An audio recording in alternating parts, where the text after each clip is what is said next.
Hello बच्चों, कैसे हैं आप लोग। उम्मीद है सब लोग बढ़िया होंगे। मैं हर्ष त्यागी बाहुबली फिजिक्स वाला प्लेटफॉर्म पर आप लोग का स्वागत करता हूं। आई होप आप लोग को मेरी आवाज आ रही होगी।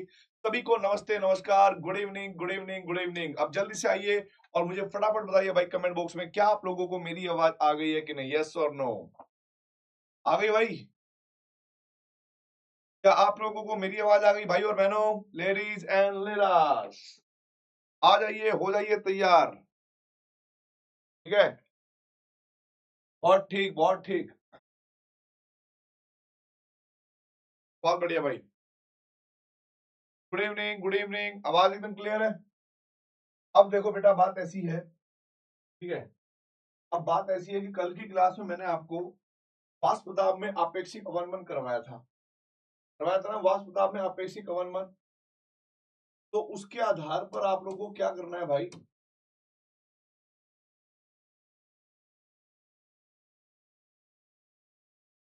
वाष्पदाब के आपेक्षिक अवनमन में क्वेश्चन करवाए थे।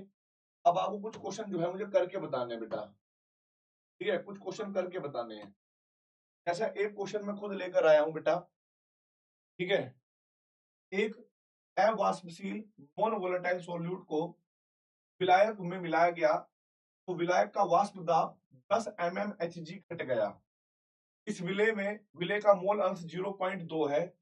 यदि वाष्प दाब में होने वाली कमी 20 mm ऑफ Hg हो तो विलायक का मोल अंश क्या होगा। ठीक है, जब क्वेश्चन है भाई, ये तो देख लो भाई, 2024 का क्वेश्चन है, ठीक है। तो यहां पर क्या है बेटा, दो अलग अलग विलयन है, ध्यान से देखिएगा। दो अलग अलग विलयन है, विलयन ए और विलयन बी दोस्तों, है एक ही चीज और अलग अलग सांद्रताओं पर बने होंगे। मान लो यहाँ पर भी विलायक सेम है, यहाँ पर भी विलायक सेम है, बस विलय, ठीक है। यहाँ पर विलय का जो मोल प्रभाज है, बी का मोल प्रभाज तो है 0.2, और यहाँ पर जो मोल प्रभाज होगा बेटा, यहाँ पर विलय का मोल प्रभाज पूछा है भाई कितना होगा, राइट। ये क्वेश्चन है। Hello hello, I am audible, I am audible बेटा? क्या आप मुझे सुन पा रहे हैं? लो वॉइस, वॉइस में क्या दिक्कत होगी भाई? वॉइस तो ठीक है। Hello hello hello hello, voice में क्या दिक्कत है? बोलता हूँ भाई, बोलता हूँ यार, एक मिनट देना बेटा।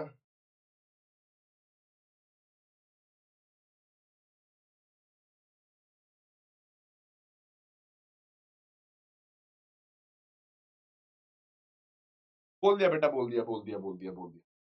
ठीक है, माइक।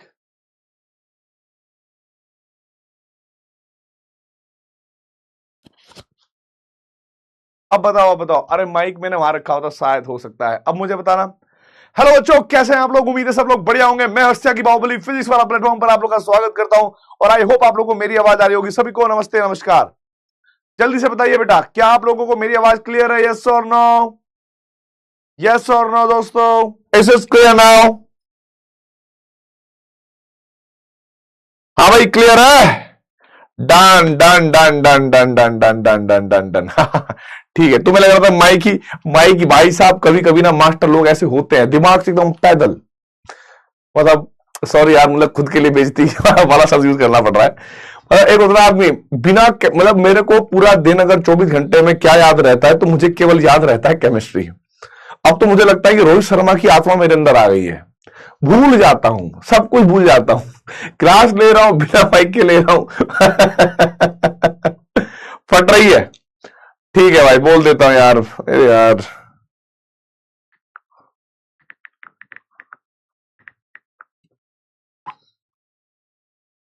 बोल दिया बेटा, बोल दिया।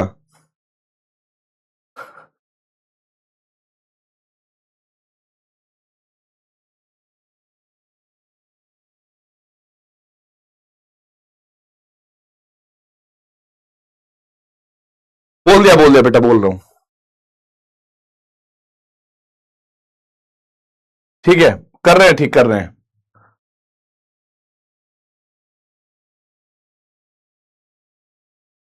चलिए चलिए, और बढ़िया, और बढ़िया। और थोड़ा कम कर दीजिए आवाज को, अगर हो पाए तो, फटना थोड़ा कम हो जाए। ठीक है, चलिए, बहुत बढ़िया बेटा, बहुत बढ़िया।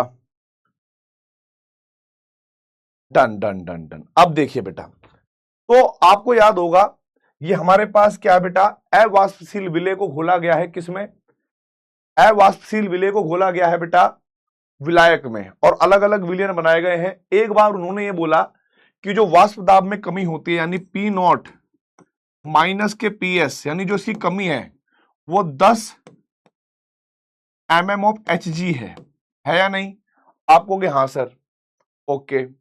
और एक बार क्या दे रखा है बेटा, वाष्प दाब में कभी पी नोट ए माइनस के पी ए, या कह सकते हैं आप पी एस, ठीक है, पी एस ये दे रखा है बेटा 20, ठीक है, क्योंकि इन्होंने बोला है बेटा तो विलायक वाष्प दाब 10 mm ऑफ एच जी घट जाता है। अब हमें ये नहीं पता कितना था वाष्प दाब उसका, कितना नहीं था। इसके दो तरीके हैं, या तो आप इस फॉर्मूले से, ध्यान से देखना बेटा, या तो आप क्या करोगे बेटा, आपको पता है आरएलवीपी का फॉर्मूला मैंने करवाया था, क्या था बेटा आरएलवीपी का formula, P not A minus के पी एस अपॉन में पी नोट ए बराबर बी का मोल प्रभाज यानी विलेय का मोल प्रभाज, यही बताया था। या तो आप बेटा जी यहां पर मान रखो एक समीकरण, इसके स्थान पर आप क्या रखोगे 10 रख देना, ठीक है, इसके स्थान पर क्या रख दोगे बेटा आप 10 रख देना, और फिर पी नोट ए का मान आ जाएगा, वो पी नोट ए का मान आप यहां रखोगे तो आपको पी नोट ए माइनस के P S upon P not A बराबर बी का मोल प्रभाज निकालना है सेकेंड टाइम वाला, ठीक है। तो चाहे तो आप बेटा पी नोट ए का मान यहां से निकाल के यहां यूज करके अपना निकाल लो, ठीक है, या इसका तरीका एक और आसान है भाई, क्या है, अगर आप इसको मान लेते हो समीकरण 1 और इसको मान लेते हो समीकरण 2, ठीक है, यहां पर जो अंतर है आप देखिएगा, ये जो पहले वाला है पी नोट ए माइनस के पी एस यानी पूरा ब्रैकेट, ठीक है, ये हमारे पास इसका अंतर 10 दे रखा है, यहां पर जो बेटा अंतर है इसको मैंने डैश के रूप में दिखाया, इसका अंतर 20 दे रखा है। तो मैंने क्या करा बेटा, समीकरण 2 को भाग कर दिया समीकरण 1 से, समीकरण 2 को भाग कर दिया समीकरण 1 से, तो पी नोट ए माइनस के पी एस डैश वाला और पी नोट ए, फिर पी नोट ए माइनस के पी एस अपॉन में पी नोट ए, अब यहां पर बी का मोल प्रभाज डैश वाला और बी का मोल प्रभाज, आप देखोगे बेटा डैश जो है वो मैंने इस वाले विलयन के लिए प्रयोग किया है। अब जो शुद्ध विलायक है उसका वाष्प दाब तो समान ही होगा, तो ये तो बेटा हमारे पास कट गया, इसके स्थान पर आप क्या रखोगे बेटा 20, और नीचे वाले के स्थान पर आप रखोगे 10, इधर हमारे पास बी का मोल प्रभाज निकालना है डैश में, और इसका दे रखा है 0.2। आप जब इसकी मल्टीप्लाई करोगे दोस्तों तो 0 से 0 गया, ब्रज गुणा करने पर बी का जो मोल प्रभाज आएगा यानी विलेय का मोल प्रभाज आएगा बेटा वो आएगा 0.04, तो 0.4, और 0.4 कहां दे रखा है बेटा विकल्प बी। अब मुझे बताइए फटाफट कमेंट बॉक्स में, ठीक है, अब मुझे बताइए फटाफट कमेंट बॉक्स में, क्या आप लोग अगर जेईई मेंस में ऐसा क्वेश्चन आएगा आप कर सकते हो कि नहीं, यस और नो, और ये क्वेश्चन आप लोगों का क्लियर हो गया बेटा, यस और नो, बोलिए भाई, भाई और बहनों लेडीज एंड लेडीज तैयार हो जाइए।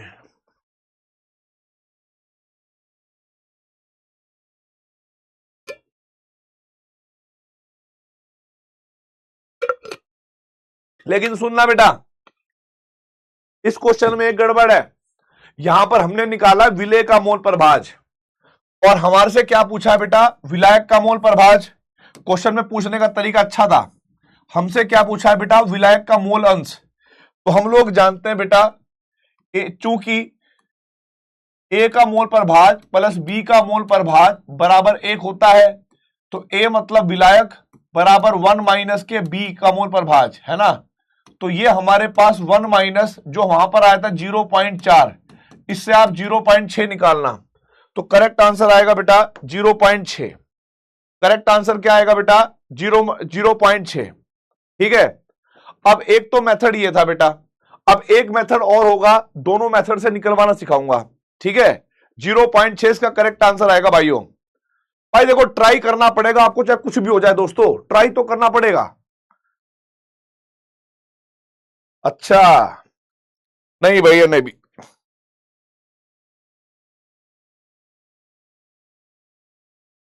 यार तुम बहुत स्लो हो बेटा, फिर इसका मतलब चलो देखो एक बार फिर से देखो, ठीक है, एक बार फिर से देखो बेटा,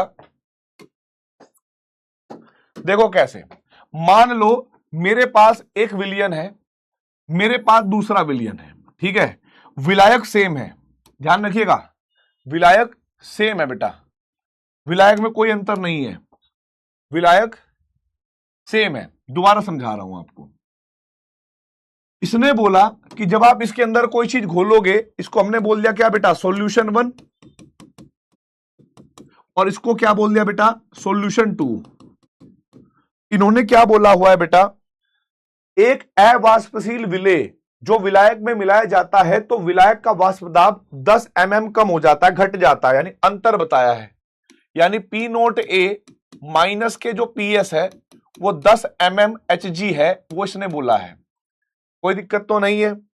और ये भी बोला है इस विलियन में विलेय का मोल अंश, विलेय का मोल अंश यानी XB का मान 0.2 है, कोई दिक्कत तो नहीं है बेटा, आप कहोगे नहीं सर। फिर एक और विलियन है, उस विलियन में सुनिएगा, यदि वाष्प दाब में होने वाली कमी 20 mm Hg हो जाए, यदि P note A minus PS का अंतर 20 mm ऑफ Hg हो जाए, तब आपको यह बताना है विलायक का मोल अंश क्या होगा इसके अंदर, यानी इसके अंदर XA ज्ञात करना है, यह हमारा क्वेश्चन है। ठीक है बेटा, अब मेरी बात सुनना, मैं कमेंट बंद कर रहा हूं ताकि आप लोग फोकस कर पाओ। हम लोगों को थोड़ा सा अब यहां से ना अपनी स्पीड को मेंटेन करना पड़ेगा। क्यों मेंटेन करना पड़ेगा, इसके पीछे कारण क्या है भाई मेंटेन करने के, क्योंकि देखो भाई सिलेबस भी हमें टाइम के साथ खत्म करना, ऐसा नहीं कि जेईई मेंस के बाद सिलेबस खत्म करेंगे। देखिए हमारे पास दो विलियन है अलग अलग, हम लोग जानते आरएलवीपी के सूत्र से, आरएलवीपी के सूत्र से जो मैंने कल आपको पढ़ाया, आरएलवीपी के सूत्र से हम लोग जानते हैं P नोट A माइनस के PS upon P note A बराबर B का मोल प्रभाज, यानी इस विलेन के लिए चल रहा है ये विलेय का मोल प्रभाज। तो हम लोगों को क्या पता, ये अंतर दे रखा है 10, हमें यहां पर P नोट A रखने को मिला, और ये मान हमारे पास कितना हो गया बेटा, B का मोल प्रभाज 0.2, इस पॉइंट को हटाओगे नीचे 10 आएगा। इससे क्या हुआ कि जो P नोट A का मान है बेटा, 2 ही कम 2 और 2 पंजे 10 हो जाएगा भाई, यहां पर ब्रज गुणा करोगे तो 50 mmHg हो जाएगा बेटा, शुद्ध द्रव का या शुद्ध विलायक का वाष्प दाब। अब हमारे पास विलायक तो वही है, अब यहां पर दूसरे विलियन के लिए यूज करते हैं बेटा, P नोट A माइनस के PS अपॉन में P नोट A बराबर B का मोल प्रभाज, यानी विलेय का मोल प्रभाज, वही सूत्र रहेगा आरएलवीपी का बेटा। ठीक है, आरएलवीपी का वही सूत्र रहेगा। तो हमारे पास क्या हुआ, ये अंतर इस बार दे रखा है 200 mm ऑफ Hg, कितना दिया है भाई 200 mm ऑफ Hg, तो यहां पर रख दिया, सॉरी 200 नहीं 20, माफी 20, और इसका मान आपने कितना निकाला था P नोट A का, P नोट A का मान तो वही रखेंगे बेटा, तो रखा हमने यहां पर कितना बेटा 50। अब आगे यहां पर हमें B का मोल प्रभाज ज्ञात करना है। अब हम लोग क्या करेंगे, 0 से 0 कट गया तो B डैश, नए वाले विलियन में B का मोल प्रभाज आया 0.4। हम लोगों से क्या पूछा बेटा, नए वाले विलियन में विलायक का मोल प्रभाज क्या है।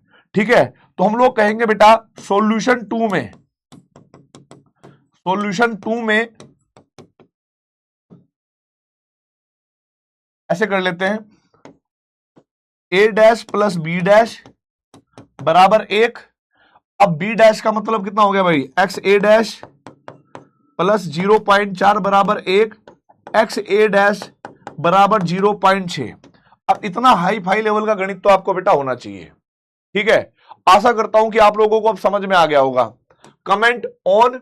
अब मुझे बताइए क्या आप लोगों का क्लियर हो गया बेटा, यस और नो।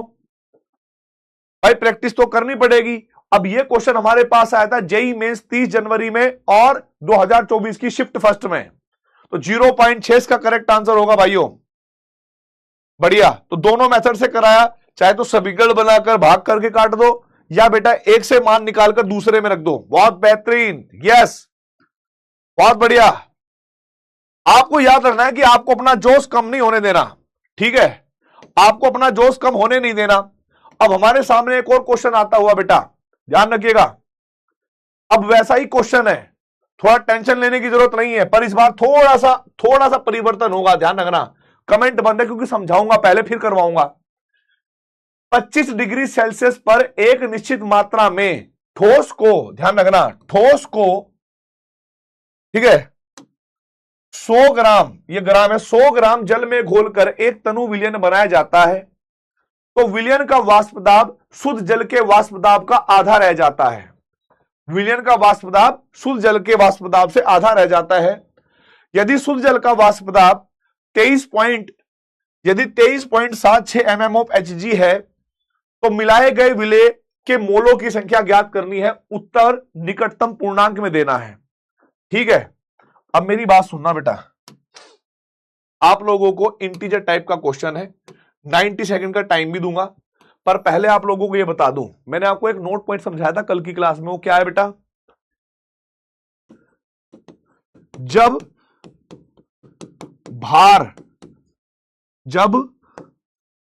भार अनुभार मोल तथा कणों की संख्या ज्ञात करना हो, ठीक है, ज्ञात करना हो, जब भार अनुभार मोल तथा कणों की संख्या ज्ञात करना हो, तो हम RLVP का सूत्र ना लगाकर उसका जो दूसरा रूपांतरण था वो यूज करते थे। ठीक है, तो आपके पास फॉर्मूला था P0A माइनस के PS अपॉन, वैसे तो हमारे पास RLVP क्या था बेटा, RLVP फॉर्मूला होता है P0A माइनस के PS अपॉन P0A बराबर B के मोल A के मोल प्लस B के मोल, याद है ना। पर यहां पर कंफ्यूजन हो सकता है कि कब किसको नगण्य मानकर काट दे और कब रख दे, तो मैंने आप लोगों को एक तरीका बताया था बेटा, इसी फॉर्मूले का एक रूपांतरण फॉर्मूला था, वो क्या था बेटा, P0A माइनस के PS अपॉन PS बराबर B के मोल और बेटा A के मोल, B मतलब विलय, A मतलब विलायक। तो हम लोगों से पूछा क्या है बेटा, तो मिलाए गए विलय सॉल्यूट के मोलों की संख्या बताइए क्या होगी। ठीक है, 100 ग्राम जल है, विलायक के मोल तो आप यहां से निकाल लोगे, तो अब मुझे निकटतम पूर्णांक में करेक्ट आंसर बताइए, हिंट मैंने दे दिया है, कमेंट भी ऑन है और पोल भी स्टार्ट हो चुका है 90 सेकंड का इंटीजर टाइप में, फटाफट सोल्व करिए बेटा। चलिए गाइस, लव यू मनोज, अरमान, कृष्णा, ज्ञान सिंह, आयुष, लगा दो बेटा आग, बहुत बेहतरीन, कीप इट अप। आंसर आया घनश्याम वर्मा का और रोशनी का 6। देखते हैं आगे किस किस का क्या क्या आता है। ध्यान रखना बेटा, जब तक आपका आंसर ना आए ना तब तक दूसरे का देखकर कॉपी मत करना, ठीक है, जल्दबाजी मत करना, हो सकता है गलत भी हो जाए। कृष्णा चौधरी, प्रीति, बहुत बढ़िया, सॉल्व करना है बेटा, बिना सॉल्व करे हुए नहीं।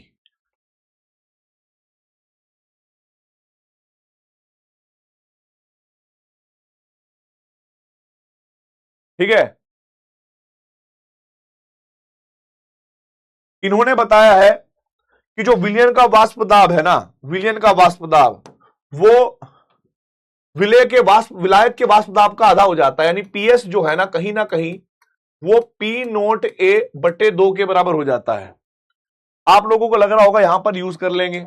अच्छा, जल के मोलों की जरूरत पड़ेगी, तो जल के जो मोल आएंगे बेटा H2O भार बटे अनुभार से, तो हमारे पास 100 को आप भाग करोगे 18 से, तो हमारे पास 5.56 आएंगे बेटा। ठीक है, 5.56। अब देखते हैं भाई इसको हल करके। ठीक है, करें स्टार्ट। देखिए, तो यहां पर इसका जो अंतर है, देखो अगर ये मान P0 है तो इसको रखते हैं P0A/2, है ना, आधा हो गया, और यहां पर रखते हैं बेटा P0A/2। अब यहां पर क्या हुआ बेटा, B के मोल हमें ज्ञात करने हैं और A के मोल दे रखे हमें 5.56। ठीक है, यहां से जब एक P0 में से आधा घटाएंगे तो हमारे पास बचेगा P0A/2 बटे P0A/2 बराबर बी का मोल बटे 5.56। अब हुआ क्या बेटा, हमारे पास ये मान इससे कट गया, इससे ये कट गया, यहां पर एक बचा। ब्रज गुणा करने पर जो बी के मोल आए, विलेय के मोल आए, वो आए 5.56। अब बेटा दशमलव के बाद की जो संख्या है ना वो 5 है। वो क्या है? 5। 5 को जब हटाते हैं तो इस बात का ध्यान रखते हैं कि उससे पहली संख्या क्या थी। अगर उससे पहली संख्या 6 मतलब विषम संख्या थी तो उसमें एक जोड़ते, अगर उसमें सम संख्या होती तो उसको हटा देते ऐसे ही। तो हमारे पास इसका जो मान आएगा बेटा वो 6 आएगा। इसका मान क्या है बेटा जी? 6 आया। तो जो इंटीजर टाइप आपसे पूछा गया था निकटतम पूर्णांक, वो इसका 6 होगा। और 6 आंसर जो है बेटा 74.71% बच्चों का आंसर आया। बहुत बढ़िया।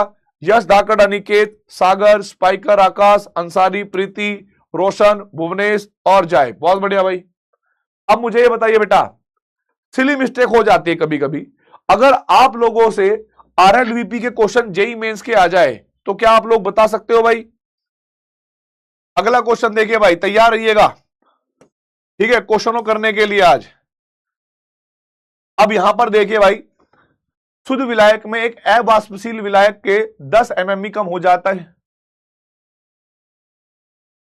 ये तो हो गया ना, ये तो हो गया, ये वाला करना है आपको। हाँ, ये क्वेश्चन देखिए बेटा, परसेंटेज का क्वेश्चन है, ध्यान रखना, ठीक है। क्या है बेटा? परसेंटेज का क्वेश्चन है, थोड़ा ध्यान से रखिएगा। यदि एक विलायक में अवाष्पशील बी के विलयन का वाष्प दाब उसी तापमान पर शुद्ध विलायक के वाष्प दाब का 95% हो जाए, यानी हमारे पास अगर मान लो पी नोट ए है, ठीक है, इसका मान आप अपनी तरफ से कुछ भी मान लो। जब परसेंटेज का क्वेश्चन है तो आप इसको 100 भी मान सकते हो, है ना, 100 भी मान सकते हो। तो पीएस का मान क्या होगा? 100 का 95% क्या होता है बेटा? 95, ठीक है। यदि विलायक का आणविक भार, यदि विलायक का आणविक भार विलेय के आणविक भार का 0.3 गुना है, इसका मतलब है कि जो MA है ना, MA वो क्या है बेटा? 0.3 गुना है बी के विलायक के भार का, ठीक है। तो इस वाले सूत्र का प्रयोग करना। तो विलायक और विलेय के भार का अनुपात बताना है आपको। विलायक और विलेय के भार का अनुपात, अर्थात आपको WA बटे WB ये ज्ञात करना है। और ये अगर एक तरीके से देखा जाए तो क्या दे रखा है बेटा? MA बटे MB बराबर 0.3। आप लोगों को मैंने एक बात बताई हुई है बेटा, अगर आपको याद हो, आप कहोगे सर जी क्या? मैंने आपको एक बात बताई हुई है दोस्तों कि जब कभी भी आपके पास भार, अनुभार, मोल की बात हो तो आरएलवीपी का सीधे वाला सूत्र प्रयोग नहीं करते। सीधा सूत्र प्रयोग मत करना आरएलवीपी का। कौन सा करोगे? सर जी वो जो आपने रूप चेंज करके बताया था, यानी जिसमें नीचे आपने पीएस रखा था। क्या रखा था नीचे? पीएस रखा था। मैंने कहा यार चलो अगर तुम्हें पता है तो करके बताओ मुझे करेक्ट आंसर क्या होना चाहिए, ठीक है। कमेंट ऑन है दोस्तों, 60 सेकंड का समय है, अब मुझे करके बताइए। परसेंटेज का क्वेश्चन है, ध्यान रखना, ठीक है गाइस।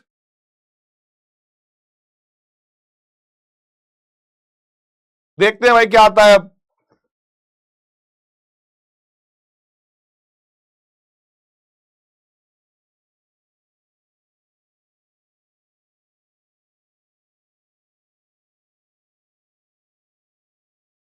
बहुत बढ़िया,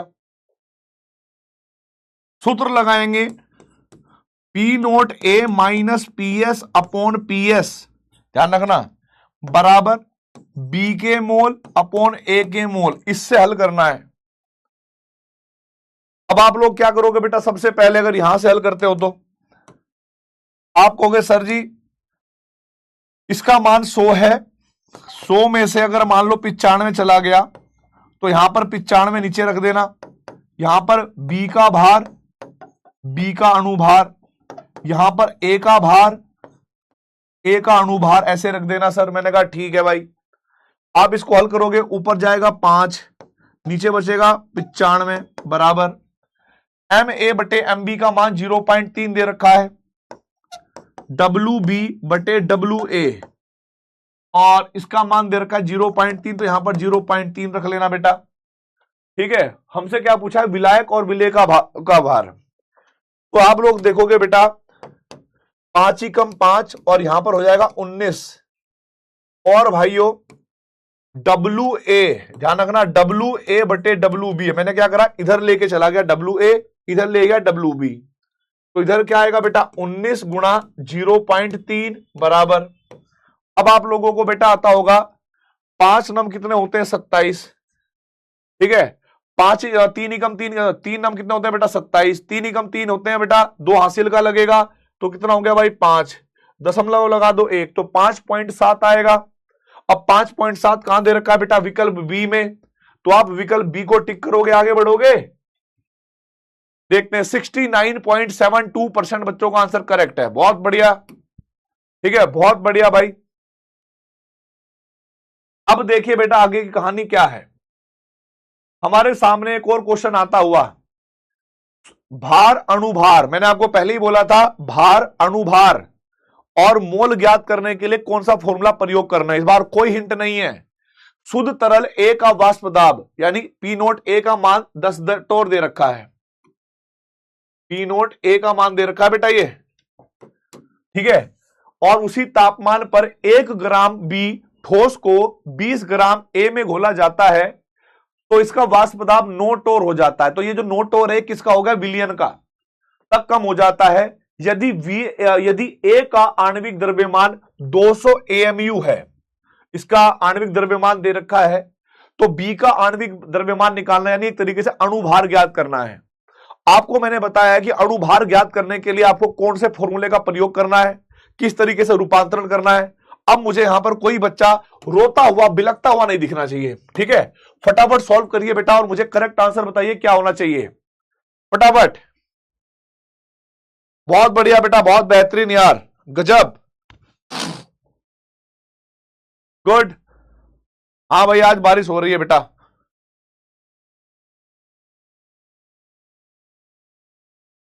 बारिश तो हो रही है आज।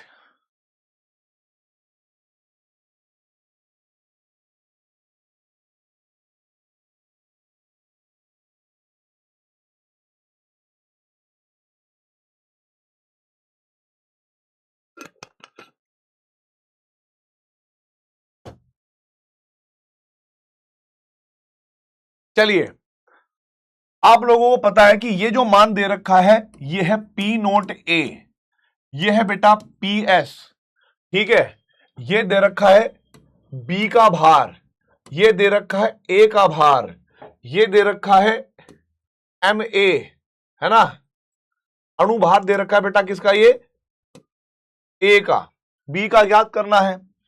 अब चूंकि हम लोग जानते हैं बेटा, ठीक है, पी नोट ए माइनस के P S upon P S करना है, तो बी के मोल बटे ए के मोल को डायरेक्ट रख सकते हैं बेटा। तो हमारे पास क्या हुआ बेटा, पी नोट ए का मान हो गया 10 माइनस 9 बटे 9 बराबर बी का भार, बी का अणुभार, ए का भार, ए का अणुभार, 10 में से बेटा 9 चले गए तो 1, तो यहां से आप हल करोगे तो 1/9 बराबर बी का जो भार दे रखा है बेटा वो 1 है, इसका अणुभार हमें निकालना है, और बेटा इसका भार दे रखा है 20 और अणुभार है इसका बेटा जी कितना 200। तो आप लोग देखोगे हल करते समय इस ये हो गया हमारे पास 10, जब ये इधर जाएगा तो 1/9 बराबर 10 बटे बी का अणुभार, ब्रज गुणा करोगे तो बी का जो अणुभार आएगा बेटा वो 90 आएगा, और 90 एएमयू कहां दे रखा है दोस्तों हमारे पास, 90 दे रखा है बी विकल्प में, ठीक है, तो बी विकल्प को हल कर देंगे भाई और आगे बढ़ जाएंगे। 74.8% बच्चों का आंसर करेक्ट आ गया, मतलब अब तो आप भाई साहब खींच खींच के क्वेश्चनों को करेक्ट कर रहे हो, बहुत बेहतरीन यार, गजब गजब। अक्वा, मनीष, रोहित, सुनीता, बहुत बढ़िया बेटा बहुत बढ़िया। अब मुझे बताइए बेटा क्या आरएलवीपी के क्वेश्चन आप लोगों से हो रहे हैं, यस और नो? अरे दीवानो मुझे बता दो, ठीक है ठीक है। अब देखो बेटा अगला क्वेश्चन खतरनाक है जी बाबू, बहुत बढ़िया है। देखो कैसे, 20 डिग्री पर वाष्प दाब 17.5 4 mm ऑफ Hg है। जब 20 ग्राम अनायनी पदार्थ को 100 ग्राम जल में घोला जाता है तो वाष्प दाब इतना कम हो जाता है। ये अंतर बताया है। पदार्थ का आणविक भार बताना है। अच्छा, ये क्वेश्चन तो कर चुके हैं, आई है, मतलब कल हमने किया था 206, यह कर लिया था बेटा, याद आ गया। आ जाइए भाई, राउल्ट के नियम के अनुसार अवाष्पशील पदार्थ के विलयन में वाष्प दाब का आपेक्षिक अवनमन किसके बराबर होता है, यह आपको बताना है बेटा। ठीक है, आप लोगों ने पढ़ा होगा ना कल RLVP, तो उसके आधार पर मुझे क्वेश्चन का आंसर दीजिए। वो लास्ट वाला क्वेश्चन कर लिया था बेटा, हाँ ये वाला करिए बेटा। राउल्ट के नियम के अनुसार अवाष्पशील पदार्थ को के विलयन में वाष्प दाब आपेक्षिक अवनमन किसके बराबर होता है? चलिए चलिए, किसके बराबर होता है भाइयों और बहनों? Very good.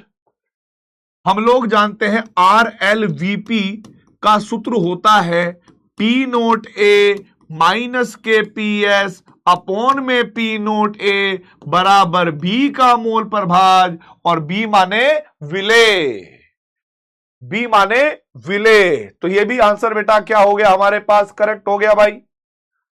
ये भी क्या हो गया बेटा, बी आंसर करेक्ट हो गया। 68.92% बच्चों का आंसर करेक्ट है, बहुत बढ़िया। कुछ बच्चे जल्दबाजी में गलत आंसर दे रहे हैं भाई।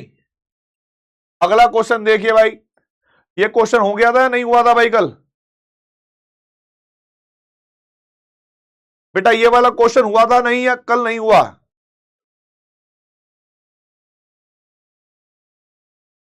ये हुआ था तो मुझे बता देना बेटा, नहीं तो फिर अगले वाले क्वेश्चन पे बढ़ेंगे।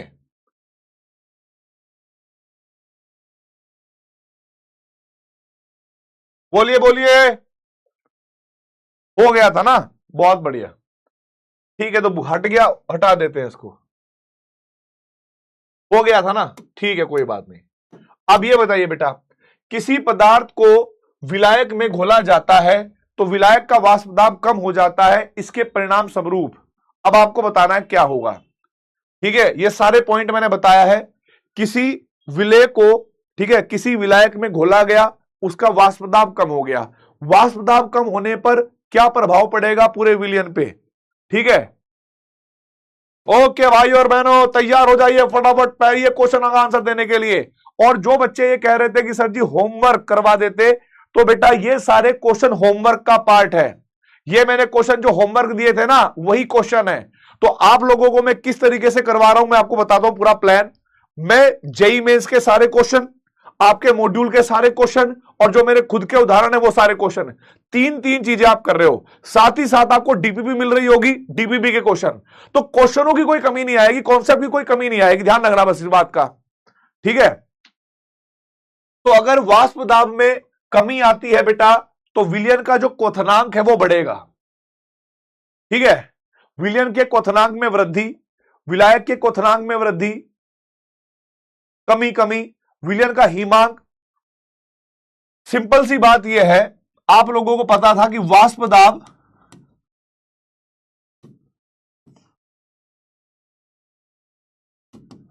क्वथनांक के व्युत्क्रमानुपाती है कि नहीं? तो विलयन के क्वथनांक में वृद्धि हो जाएगी अगर बेटा हमारे पास वाष्प दाब में कमी हो गई। ठीक है, तो देखो भाई ऑप्शन नंबर ए करेक्ट हो गया, 77.12% बच्चों का आंसर करेक्ट है। अब आप देखो बेटा, आपका स्तर किस ऊपर के लेवल का हो चुका है। ठीक है, आप बड़े क्वेश्चन करके इन सिंपल क्वेश्चन को तो उड़ा के फेंक दोगे। ठीक है, अब देखो बेटा यहां पर सुनना, वाष्पशील तरल पदार्थ के विलयन के लिए, वाष्पशील तरल पदार्थ है के विलयन के लिए विलयन में प्रत्येक घटक का आंशिक दाब, यानी दोनों, इस बार जो विलयन है उसमें दोनों तरल है, याद है ना, तरल। और जब दोनों तरल होते तो राउल्ट का नियम आपको याद होगा, पी टोटल बराबर P A plus P B. फिर ये पता होगा ए का मोल पर भाज P not A plus B का मोल पर भाज और पी नोट बी, राइट। तो वाष्पशील तरल पदार्थों के विलयन के लिए विलयन में प्रत्येक घटक का आंशिक दाब, यानी पी ए या फिर पी बी आंशिक दाब किसके सीधे समानुपाती होता है? मोललता, मोल पर भाज, मोलरता और भाई नॉर्मलता। बताना एक बार 30 सेकंड का क्वेश्चन में, सिंपल क्वेश्चन में बताना बेटा। तो जो ऐसे क्वेश्चन है ना ये बोर्ड्स में आएंगे फॉर एग्जांपल, तो बोर्ड्स वाले क्वेश्चन को आप देखते ही मतलब क्लियर कर दोगे यार, एकदम मक्खन हो जाएगा, मक्खन। ठीक है,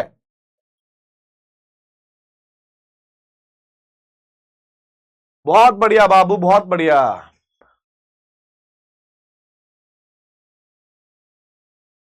तो हमारे पास क्या आ गया बेटा, मोल प्रभाव, जिसका करेक्ट आंसर होगा भाई। ठीक है, मोल प्रभाव दिख भी रहा होगा आपको, है ना। तो मोल प्रभाव जिसका करेक्ट आंसर होगा बी। 86.24% बच्चों का आंसर करेक्ट आ गया, बेहतरीन, very good, nice, very good, nice. ठीक है, अब हम वापस से आगे की पढ़ाई करते हैं चालू। ठीक है, आगे पढ़ाना चालू करते हैं बेटा। तो वाष्प दाब में आपेक्षिक अवनमन खत्म हुआ, कुछ और कठिन क्वेश्चन आएंगे तो जरूर करवाऊंगा मैं आप लोगों को। ठीक है, जैसे कि अब हमारे पास जो नया टॉपिक है ना, नया टॉपिक है दोस्तों, वो जो नया टॉपिक है उस नए टॉपिक का नाम है क्वथनांक में उन्नयन। क्या है बेटा, क्वथनांक में उन्नयन। ठीक है, क्वथनांक में उन्नयन, अंग्रेजी में बोले तो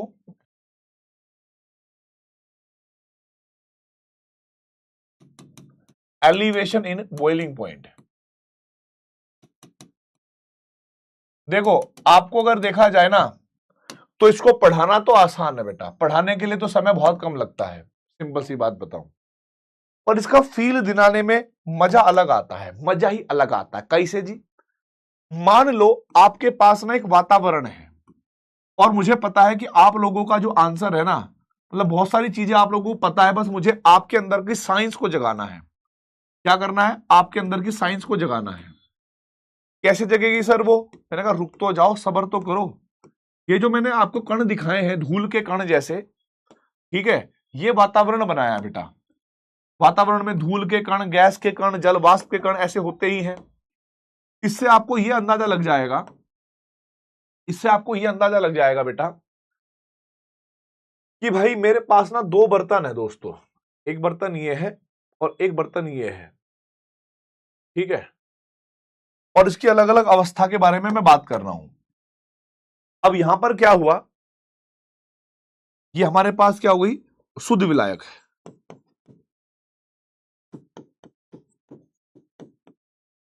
शुद्ध विलायक।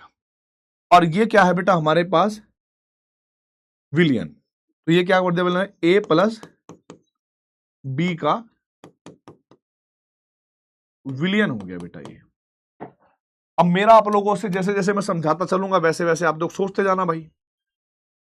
यहां पर सारे के सारे कण विलायक के ही होते हैं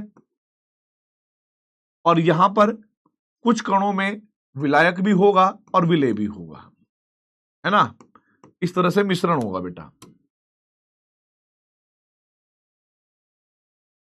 सारी चीजें होंगी, है ना।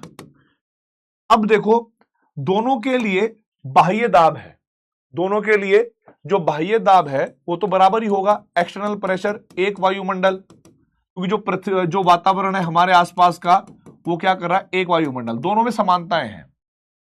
अब आप देखिए बेटा, अगर मैं इनको हीट देता हूं, समान हीट देता हूं, अगर मैं इन दोनों को समान हीट देता हूं, तो आप लोगों को यह बताना पड़ेगा क्वेश्चन के अंदर किसका वाष्प दाब ज्यादा होगा, विलयन का या विलायक का। किसका वाष्प दाब ज्यादा होगा बेटा, विलयन का, विलयन का या विलायक का। और सोचते हुए देना बेटा, सोचते हुए।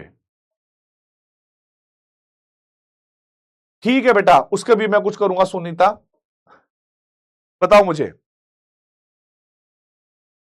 आपको क्या लगता है कि किसका वाष्प दाब ज्यादा होगा, विलायक का वाष्प दाब ज्यादा होगा। वेरी गुड, यानी गर्म करने पर यहां पर जो वाष्प के कण होंगे वो ज्यादा ऊपर जाएंगे बेटा, है ना, गैसीय अवस्था में ज्यादा जाएंगे।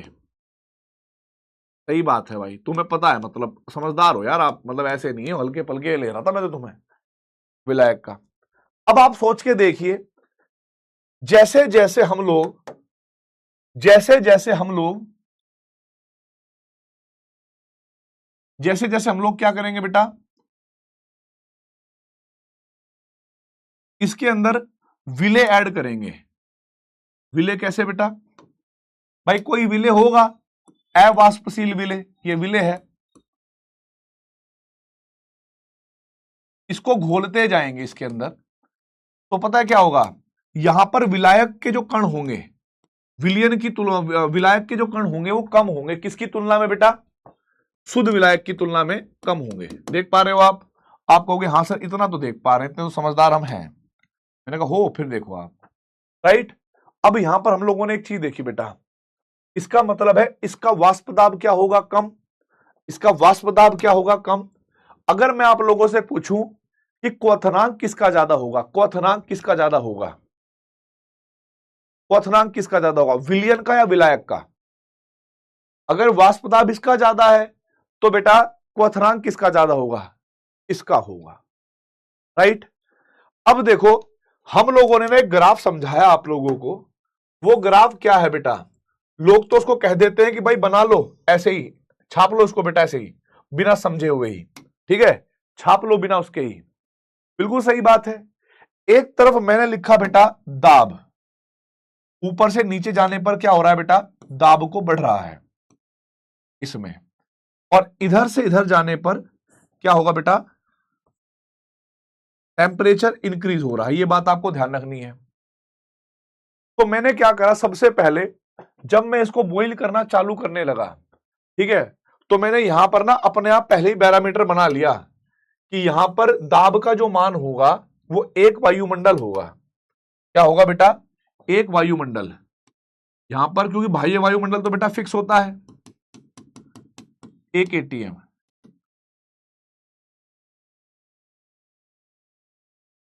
इस पॉइंट को रिसेंबल करता है, बताता है।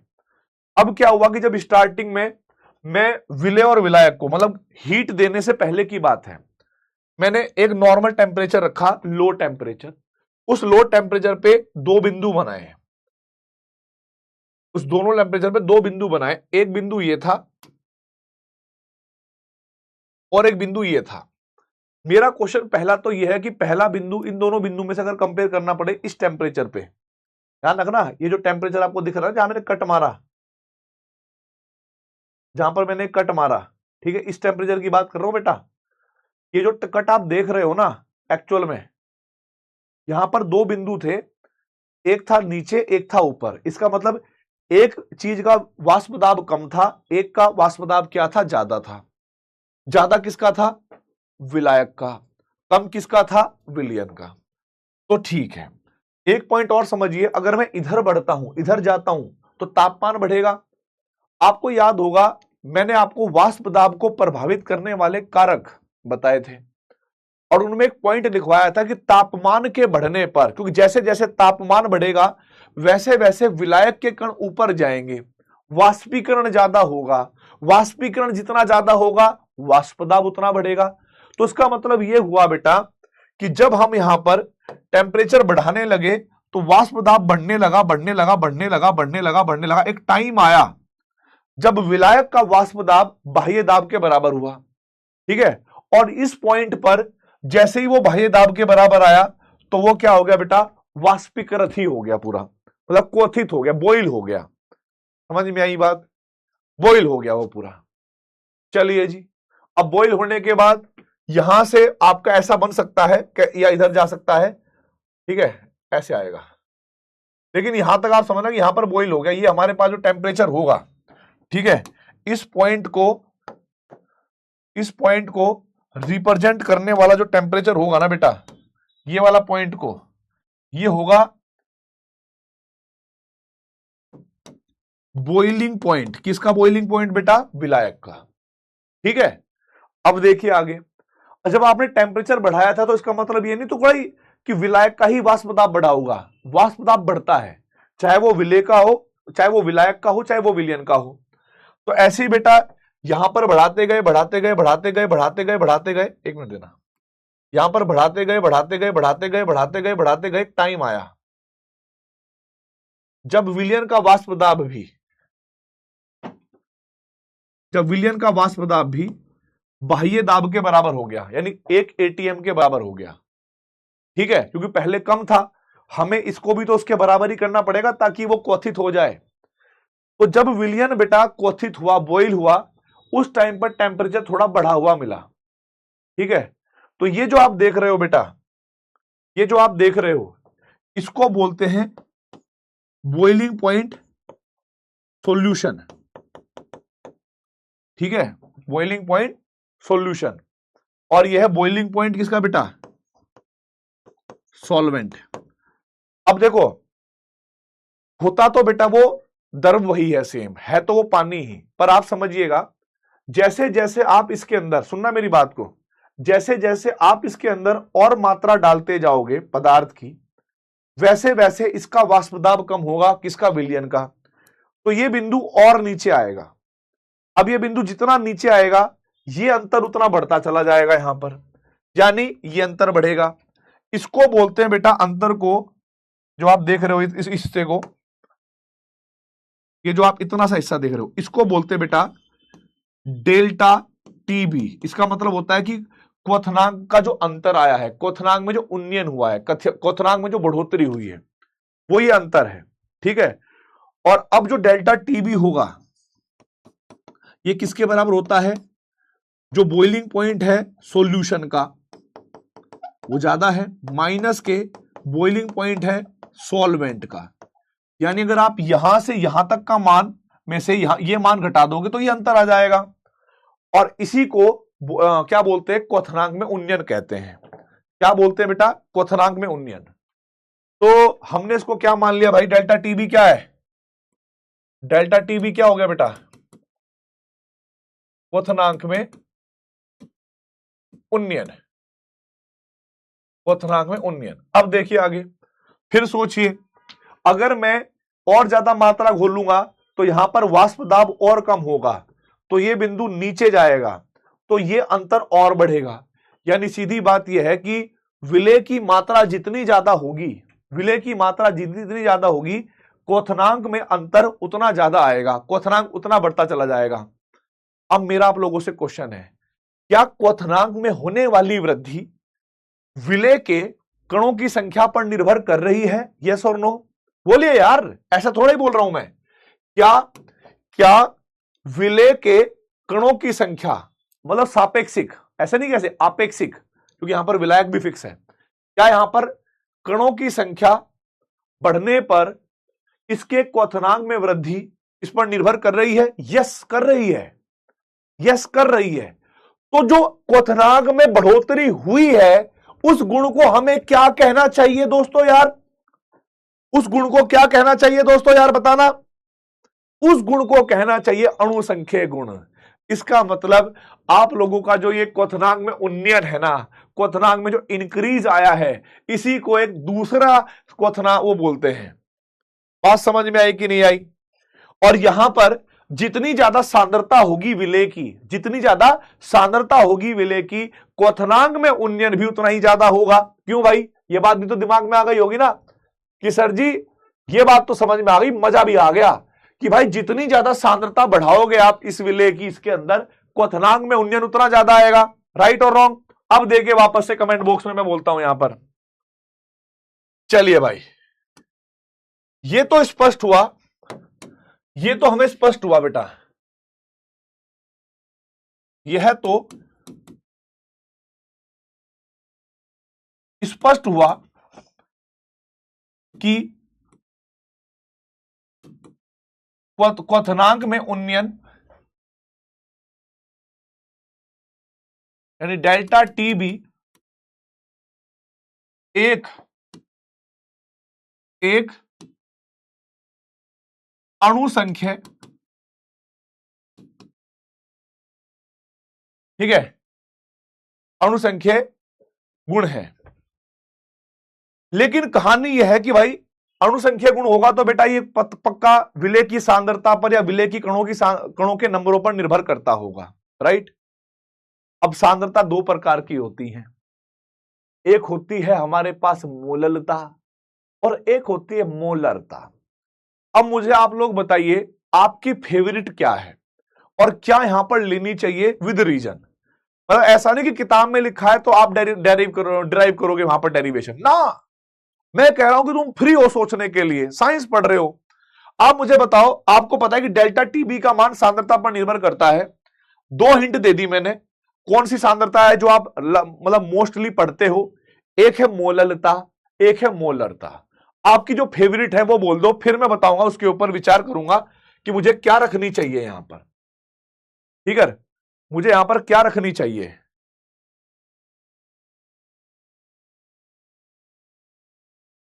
मोलैरिटी, कुछ लोग मोलैरिटी कह रहे हैं कि सर हमारी फेवरेट मोलैरिटी है, तो आप मोललता रख दो, मोलरता रख दो। और कुछ बच्चों का एक दो का आंसर मोललता भी है जिन्होंने पढ़ा हुआ है। मैं मान गया आपकी बात।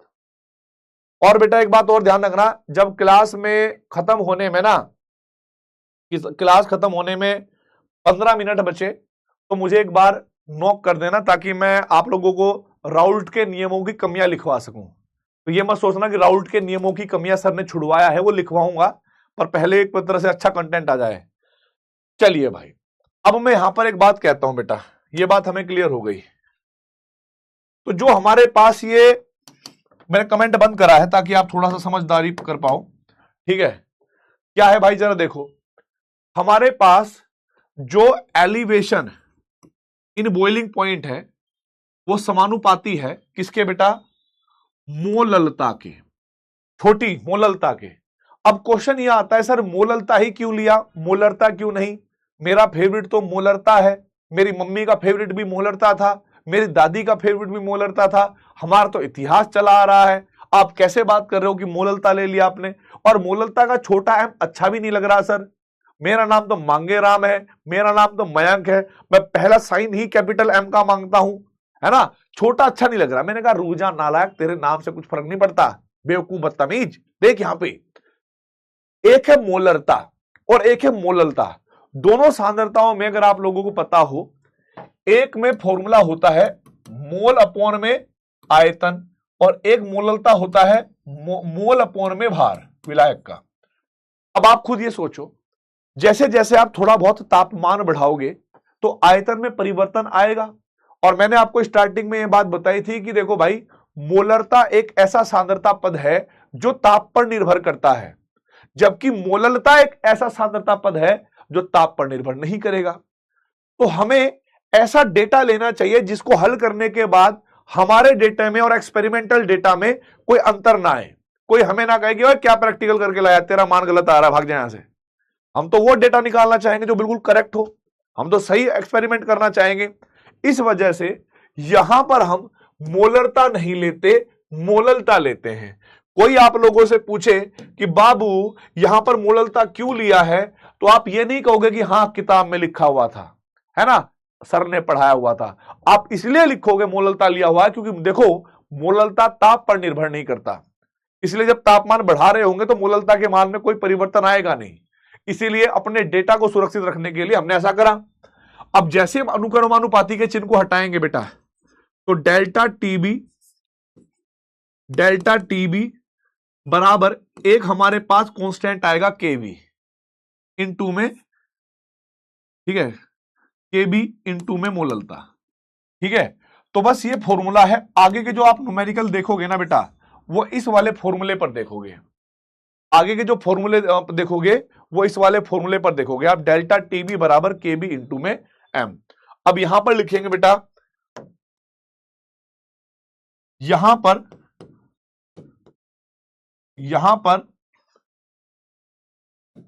केबी एक, यहां पर केबी एक अनुक्रमानुपाती नियतांक है,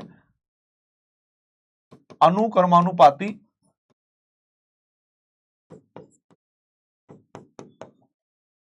नियतांक है। ठीक है, यहां पर केबी एक अनुक्रमानुपाती नियतांक है जिसे मोलल उन्नयन स्थिरांक,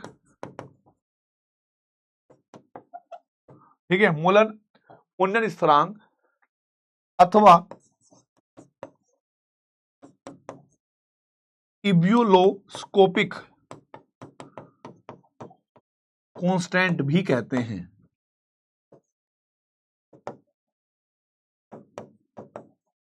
कांस्टेंट भी कहते हैं। फटाफट इसको नोट करिएगा दोस्तों, ठीक है, इसको नोट करिएगा। और यही है, मतलब इस फॉर्मूले के ऊपर क्वेश्चन आएंगे, ठीक है, इस फॉर्मूले के ऊपर क्वेश्चन आएंगे। फटाफट इसको नोट करिए, तब तक मैं तुम्हारा मॉड्यूल उठा लूं।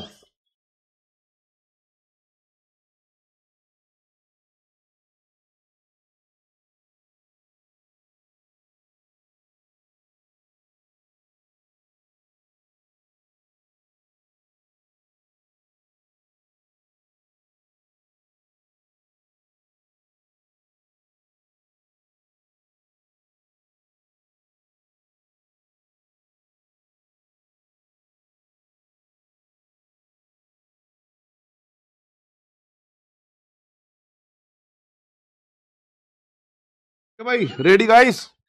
तो तुम्हारे जो क्वेश्चंस हैं, अरे कैसी बात कर रहे हो, क्वेश्चन क्यों नहीं समझ में आएंगे बेटा?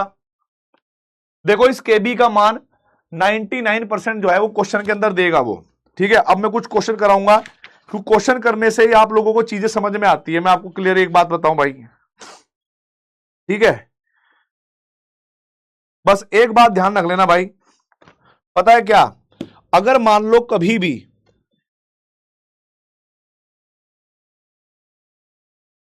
क्वेश्चन में ये नहीं दे रखा, वैसे तो 99% क्या चांस रहेगा इसका केबी का, मैं आपको लिखवा भी देता हूं,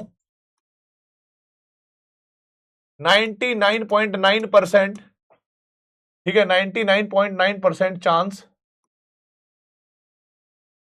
चांस होगा केबी का मान पर्सन में दिया हो, ठीक है। लेकिन फिर भी अगर 0.1% भी कभी कैलकुलेट करना पड़ जाए, यदि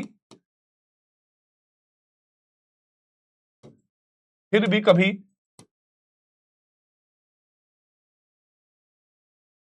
कैलकुलेट करना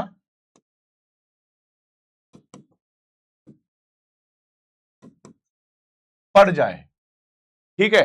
अभी सुनना बेटा, हाँ बेटा मैं घर से ही पढ़ाता हूं, ठीक है, कभी कभी वहां से पढ़ा लेता हूं। अब मेरी बात सुनना यहां पर, तो यदि फिर भी हमें कभी कैलकुलेट करना पड़ जाए तो क्या करना पड़ेगा, केबी बराबर होता है बेटा आर टीबी का वर्ग 1000, इसको बोलते हैं एल वेपम को, इसको बोलते हैं बेटा लेटेंट हीट ऑफ वेपराइजेशन, यानी वाष्पीकरण की गुप्त ऊष्मा, ठीक है भाई। देखो टीबी क्या है, बॉइलिंग पॉइंट, आर क्या है, यूनिवर्सल गैस कांस्टेंट, और एलवी क्या है बेटा, वाष्पीकरण की गुप्त ऊष्मा। एल लिख देता हूं मैं यहां पर, आर मतलब यूनिवर्सल गैस कांस्टेंट, टीबी का मतलब क्वथनांक, और एलवीएपी का मतलब होता है वाष्पीकरण की गुप्त ऊष्मा, वाष्पीकरण की गुप्त ऊष्मा। तब हमारे पास इसका मान ऐसे निकाल लेंगे इस वाले फॉर्मूले से। और कभी कभी क्या होता है बेटा, अगर वहां पर वाष्पीकरण की गुप्त ऊष्मा नहीं दे रखी होती, वाष्पीकरण की एंथैल्पी दे रखी होती है, क्या दे रखी होती है, एंथैल्पी, तब आप इसमें एक थोड़ा सा और हल्का सा चेंज करोगे, वो क्या होगा जरा देखो, मैं बताता हूं आपको। यहां पर आर के स्थान पर आर रहेगा, टीबी का स्क्वायर टीबी स्क्वायर रहेगा, 1000 के स्थान पर 1000 रहेगा, यहां पर एंथैल्पी आ जाएगा, वाष्पीकरण की एंथैल्पी, बस फर्क ये होगा इसके जगह पर ऊपर अणुभार से एक बार गुणा कर देना, ठीक है, अणुभार, ठीक है, जो भी होगा विलायक का अणुभार उसको यहां रख लेना। तब हमारे पास वो भी कभी कभी 0.01% का चांस आएगा, तभी ऐसा होगा बेटा, अदरवाइज नहीं, ठीक है। तो एक बार इस स्लाइड पर जो कुछ लिखा हुआ है इसको नोट कर लो। मुझे पता है कि हो सकता है कुछ बच्चों को ये लगे कि ये कुछ नई चीज है। अगर आपको यहां तक ये ग्राफ समझ में आ गया, ये बातें समझ में आ गई कि हाँ भाई विलेय को घोलने पर वाष्प दाब कम होगा, वाष्प दाब कम होगा तो बेटा क्वथनांक में बढ़ोतरी होगी, क्वथनांक में जो बढ़ोतरी हुई है इसी को हम क्या कहते हैं बेटा, इसी को हम क्या कहते हैं बेटा, क्वथनांक में उन्नयन।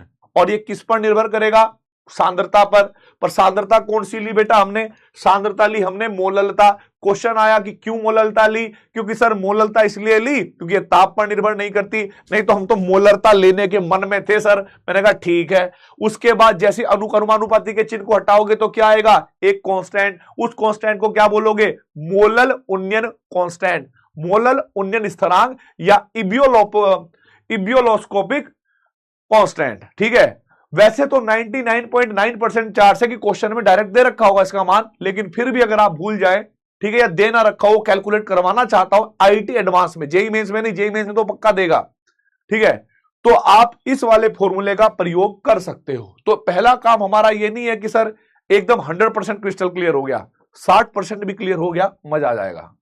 आप पहले नोट कर लो, इसके बाद जब मैं 10 क्वेश्चन कराऊंगा चीजें अपने आप खत्म हो जाएगी दोस्त, पता भी नहीं चलेगा। ठीक है, नोट करिए इसको फटाफट, और अगर नोट हो गया हो तो मुझे कमेंट बॉक्स में बताना नोटेड, क्योंकि कराना तो मेरा काम है भाई, आप बेफिक्र रहिए, कराना मेरा काम है। मॉड्यूल बेटा, मॉड्यूल के क्वेश्चन में छोड़ूंगा ही नहीं आपके लिए।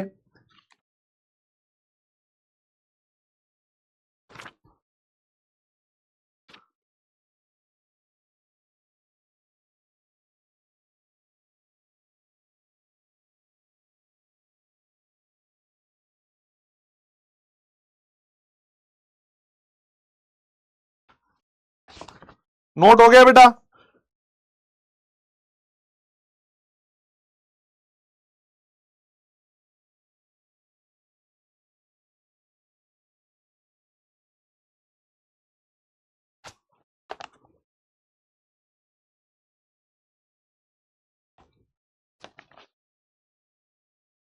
देखिए अब देखो मैं आप लोगों से क्वेश्चन करवाता हूं बेटा। सबसे पहले एक क्वेश्चन करवाऊंगा, ठीक है, यहां पर एक क्वेश्चन दे रखा है। पहला क्वेश्चन क्या है, एक एक क्वेश्चन मतलब प्रैक्टिस करवा लें, और क्या, क्वेश्चन होने पर ना मजा आ जाता है। तो देखो भाई, आपके सामने प्रश्न दे रखा है, क्या इन्होंने बोला है, जल के मॉड्यूल का ही क्वेश्चन है बेटा ये, ठीक है, वाष्पीकरण, जल के वाष्पीकरण की, इस बार हमें गुप्त ऊष्मा दे रखी है, वाष्पीकरण की एंथैल्पी नहीं दे रखी, क्या दे रखी है बेटा, गुप्त ऊष्मा कितने 97 कैलोरी प्रति मोल है, ये दे रखी है बेटा। तथा यदि क्वथनांक 100 डिग्री सेल्सियस है तो जल का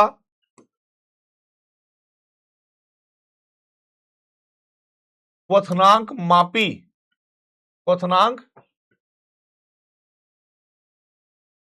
स्थिरांक, यानी जो केबी है उसका मान निकालना है आपको, स्थिरांक है, ठीक है। और यहां पर विकल्प दे रखा है बेटा, विकल्प ए हमारे पास 0.513 डिग्री सेल्सियस प्रति मोलल, बी होगा बेटा हमारे पास 1.026 डिग्री सेल्सियस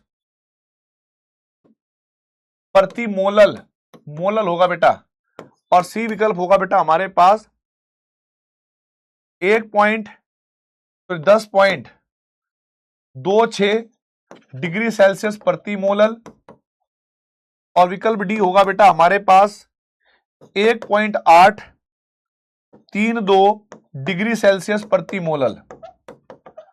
और यहां पर गुप्त ऊष्मा वाला फॉर्मूला लगाना है, तो आप लोग क्या करोगे बेटा, सबसे पहले आप लोगों का वो फॉर्मूला ही ट्राई करवा दूं कि केबी का मान लो ज्ञात करना है, मान आर, टीबी का करोगे वर्ग 1000, और लेटेंट हीट ऑफ वाष्पीकरण की गुप्त ऊष्मा रख दोगे। तो देखो बेटा, अगर इसका मान कैलोरी में दे रखा है तो आपको आर का मान भी कैलोरी में रखना पड़ेगा। तो आर का मान कैलोरी में होता है 2 कैलोरी प्रति केल्विन प्रति मोल, ठीक है।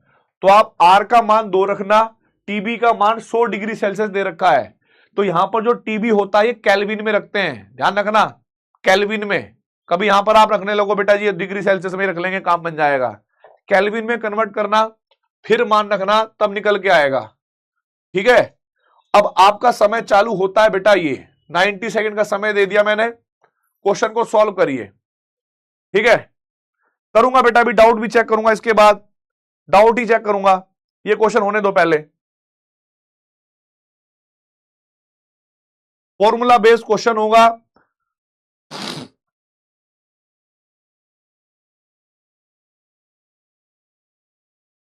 ठीक है, अब देखिए बेटा आगे,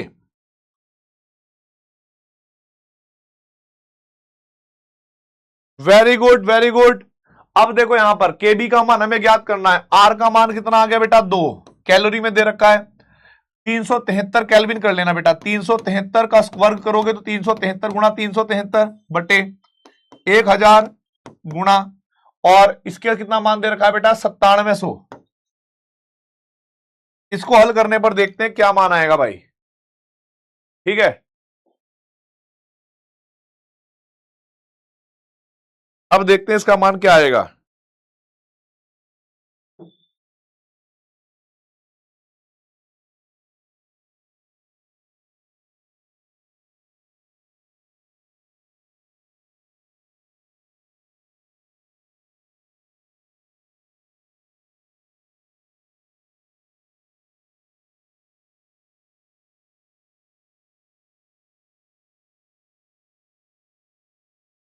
रुको रुको रुको रुको, पहले ठीक करने दो।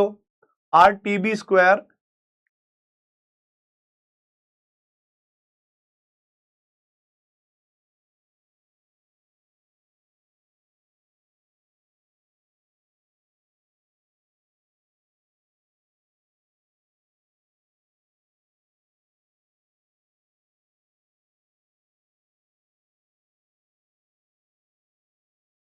नहीं यार, अच्छा रुक जाओ,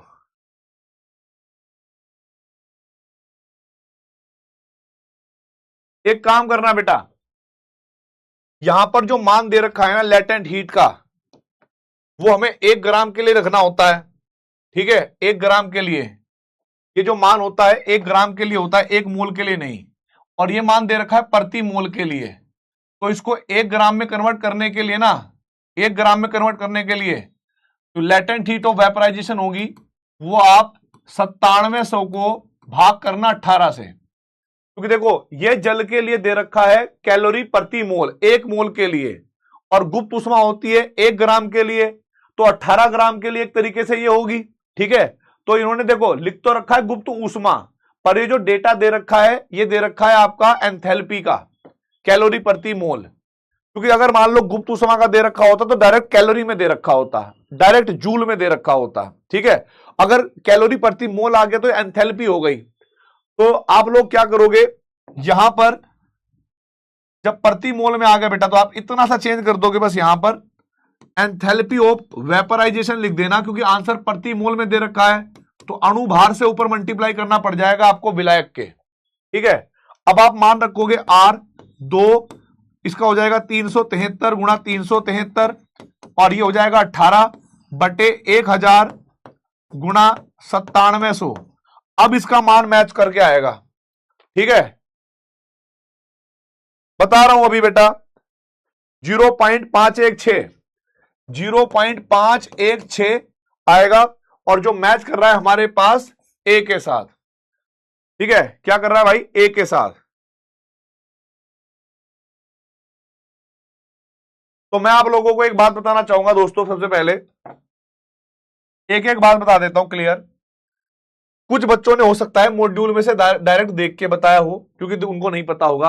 आप लोगों को मैं बता दूं, थर्मोडायनेमिक्स में आप लोगों ने फिजिक्स में या फिजिकल केमिस्ट्री में तो ये वाला पार्ट नहीं पढ़ाते, गुप्त ऊष्मा वाला, यहां पर एंथैल्पी होती है। फिजिक्स वालों में जो है वहां पर पढ़ाते हैं गुप्त ऊष्मा। ठीक है, फ्लूइड्स वगैरह में। तो आप लोग समझिएगा, ये जो हमारे पास गुप्त ऊष्मा होती है लेटेंट हीट, ये होती है 1 ग्राम के लिए। ठीक है, या 1 किलोग्राम, मतलब इसमें 1 मानते हैं। और जो एंथैल्पी होती है वो होती है 1 मोल के लिए। तो इन्होंने बोल तो दिया यहां पर क्वेश्चन में वाष्पीकरण की गुप्त ऊष्मा, लेकिन जो डेटा दे रखा है वो 9700 कैलोरी नहीं दिया, 9700 कैलोरी प्रति मोल, अर्थात 1 मोल जल के लिए है ये, 1 मोल जल। अब 1 मोल जल का मतलब कितना हुआ बेटा, 18 ग्राम। तो 1 ग्राम के लिए कितनी होगी, या तो उसको 18 से भाग करके तब रखो, या फिर आप इसको एंथैल्पी मान के एंथैल्पी वाला फॉर्मूला यूज कर दो, तो हमारे पास 0 पॉइंट इससे मैच हो जाएगा, ये लगभग सेम है। ठीक है, तो ए ऑप्शन को टिक कर दो और आगे बढ़ जाओ। ठीक है, यह आपको ये करना होगा। ठीक है दोस्तों, अब बढ़ते हैं भाई आगे कहानी। आज तो मैं आपको मॉड्यूल के सारे क्वेश्चन करवाऊंगा, ऑलमोस्ट जितने मुझे दिखेंगे इसके केबी के। ठीक है, अब देखो बेटा अगला क्वेश्चन क्या है हमारे सामने। अगला क्वेश्चन क्या है बेटा, हमारे सामने क्वेश्चन है, ठीक है, और ये भी मॉड्यूल का ही है बेटा, तो आपका होमवर्क कह लो या कुछ भी कह लो। यदि 15 ग्राम, ध्यान रखना बेटा, यदि 15 ग्राम विलायक में 15 ग्राम विलायक में 0.15 ग्राम, ठीक है, ग्राम अवाष्पशील, ठीक है, अवाष्पशील विलेय का क्वथनांक, विलेय का क्वथनांक शुद्ध विलायक के क्वथनांक से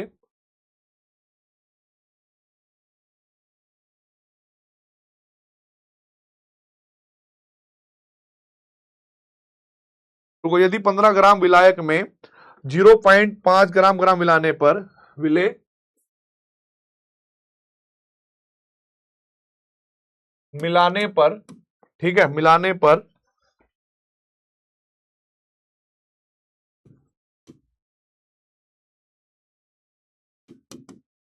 विलयन का क्वथनांक, विलयन का क्वथनांक 0.216 डिग्री सेल्सियस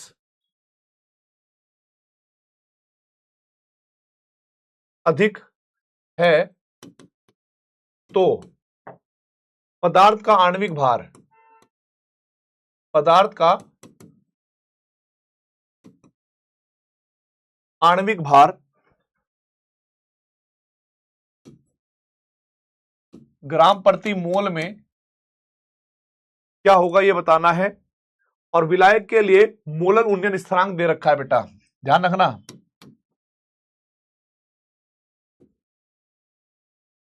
विलायक के लिए जो मोलल उन्नयन स्थिरांक है, उन्नयन स्थिरांक है, वो दे रखा है हमारे पास 2.16 डिग्री सेल्सियस किलोग्राम प्रति मोल, ठीक है, किलोग्राम केल्विन किलोग्राम प्रति मोल। ठीक है, तो ये आ गया हमारे पास। तो विकल्प हुआ बेटा हमारे पास ए 1.01, बी हुआ 10, सी हुआ 10.1, डी हुआ 100। ठीक है, अब इसमें हो सकता है विकल्पों में थोड़ा बहुत करीबी मान है ऊपर नीचे, पर हां पहले क्वेश्चन को समझने की कोशिश करिएगा कि पहले एक विलायक था, उससे थोड़ा सा ज्यादा, यानी ये जो अंतर दिखाया गया है ना बेटा क्वथनांक में अनन कि इतना अधिक है, ये मान दे रखा है डेल्टा टीबी का, कितना बेटा 0.216, ठीक है, ओके। और केबी का मान दे रखा है बेटा कितना, केबी का मान दे रखा है 2.16, ओके। और यहां पर भार दे रखा है विलायक का और भार दे रखा है विलेय का, आपको अणुभार ज्ञात करना है विलेय का। तो आप लोगों को बेटा एक बात याद होगी, ठीक है, हम लोग क्या लिखेंगे बेटा, हम लोग जानते हैं डेल्टा टीबी बराबर होता है केबी गुणा मोललता, है ना। तो डेल्टा टीबी के स्थान पर डेल्टा टीबी रखेंगे, केबी के स्थान पर केबी रखेंगे, यहां पर हम लिखेंगे बेटा भार बटे अणुभार, क्योंकि मोल रखने पड़ेंगे किसके बेटा, विलेय के, गुणा और एक बेटा ये होगा विलायक का भार, वो भी किलोग्राम में रखते हैं अगर आपको याद हो, मोललता का मान ऐसे ही रखेंगे ना, तो डेल्टा टीबी का मान रखो, केबी का मान रखो, विलेय का भार रखो, ये जो दे रखा है, अणुभार ज्ञात करना है, विलायक का भार रखो जो ये दे रखा है, और इसको हल करके फाइनली मुझे आंसर निकाल के दिखाओ, और फिर देखते हैं किस किस से नहीं होगा। ठीक है, सिंपल क्वेश्चन है। तो भाई फटाफट इस क्वेश्चन को सॉल्व करिएगा और मुझे बताइएगा क्या आंसर आएगा, फटाफट। बहुत बढ़िया बेटा, बहुत बढ़िया। चलिए चलिए गाइस, डाउट अभी चेक कर रहा हूं बेटा।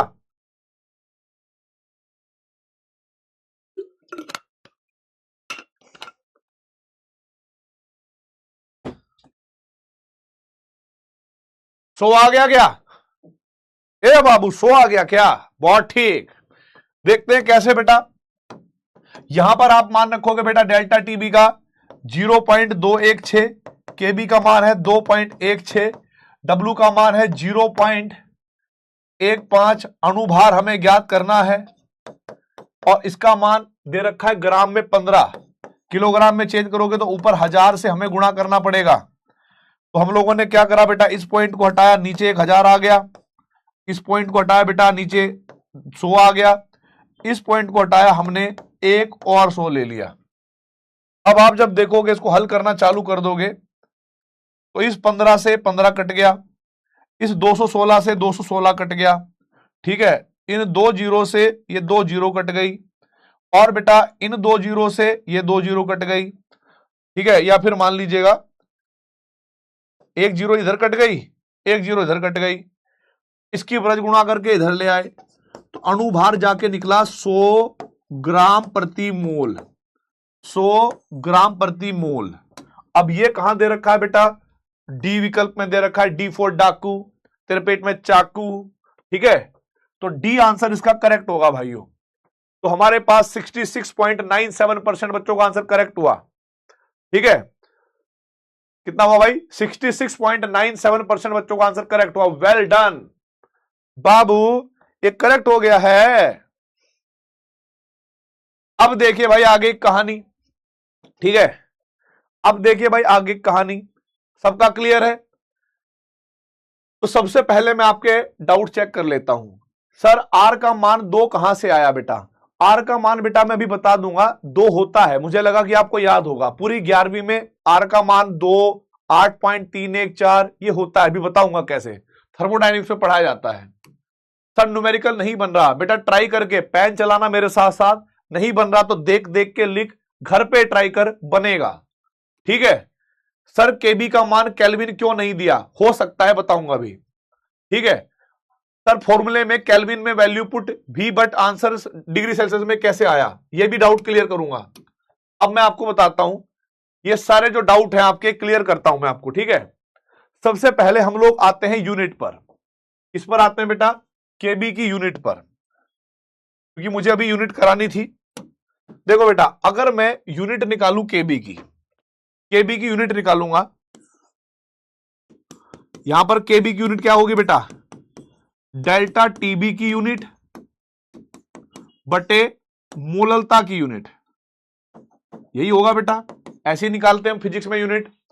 अब ध्यान रखना एक छोटी सी बात का, ये तापमान नहीं है बेटा, तापमान में तापमान नहीं है, ये तापमान में अंतर है।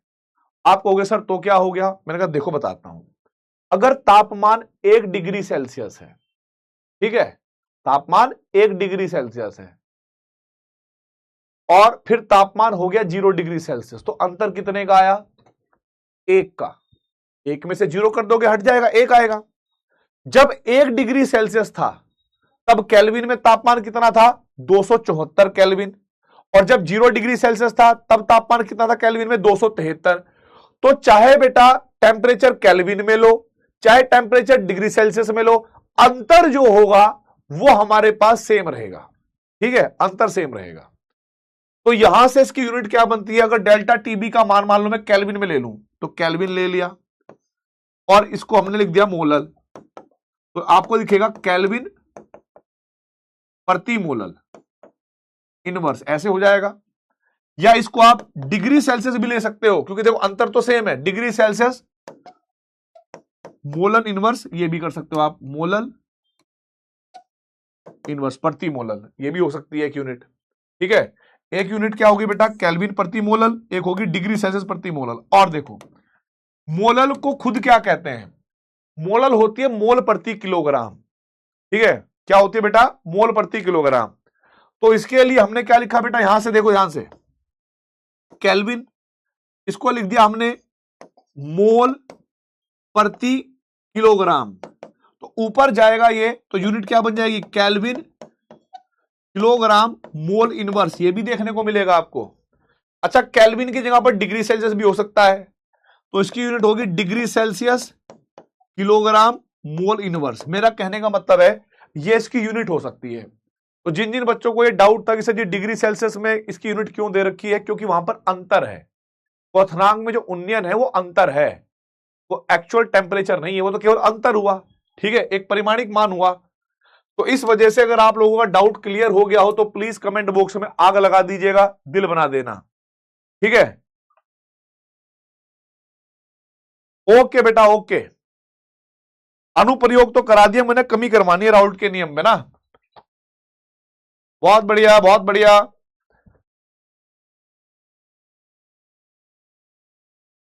अब इसके आगे के जो क्वेश्चन होंगे, पीवाईक्यू वगैरह होंगे, आईआईटी के क्वेश्चन होंगे, मॉड्यूल के क्वेश्चन होंगे, ये सारे क्वेश्चन मैं कवर करूंगा बेटा। ठीक है, ओके, डन। लेकिन उससे पहले मैं आप लोगों को एक बात और बताना चाहूंगा। मैंने आप लोगों को एक पॉइंट बोला था कि जब लेक्चर में 20 मिनट के आसपास बच जाएं, लेफ्ट रह जाएं, ठीक है, तब आप लोग जो है मुझे याद दिलाएंगे कि मुझे आपको राउल्ट के नियम की कमियां लिखवानी है। ठीक है, अब मेरी बात सुनना बेटा, डाउट सबके देखूंगा बेटा, कुछ लोगों के कॉमन डाउट होते हैं तो वो एक साथ क्लियर हो जाते हैं। अब सुनो यहां पर, अब ये हमारे पास इसके अभी क्वेश्चन चलेंगे, पूरा एक दिन क्वेश्चन चलेंगे, पीवाईक्यू वगैरह, आईआईटी, जेई मेंस, एडवांस सब चलेंगे, अभी देखते रहना, तो मजा आ जाएंगे तुम्हें। ठीक है, लेकिन उससे पहले अब क्या होगा, राउल्ट के नियम की कमियां, राउल्ट के नियम की कमियां, एक एक पॉइंट इंपॉर्टेंट है बेटा। पहला पॉइंट,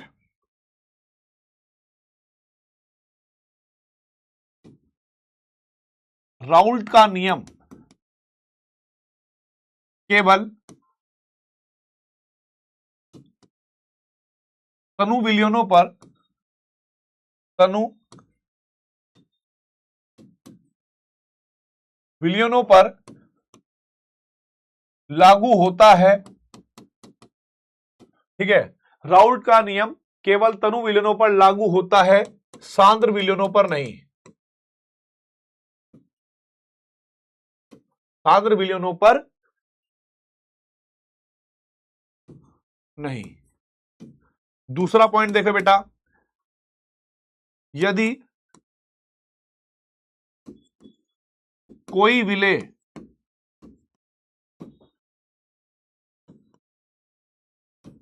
विलायक में आयनित होता हो, आयनित का मतलब टूट जाता है, कोई कभी जैसे NaCl है, H2SO4 है, वो पानी में जाते ही क्या हो जाएंगे बेटा, आयनों में टूट जाएंगे। तो ध्यान रखना, यदि कोई विलेय विलायक में आयनित होता हो या संयोजित होता हो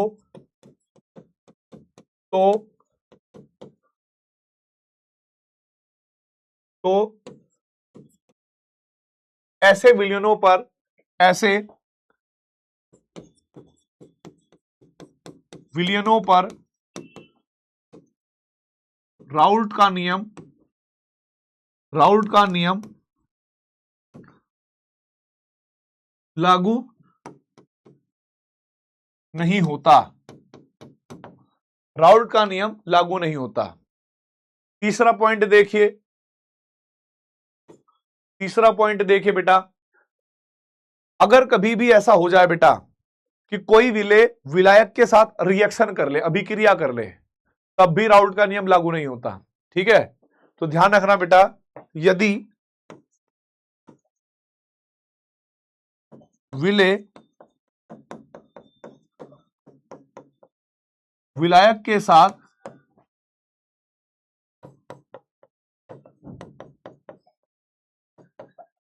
अभिक्रिया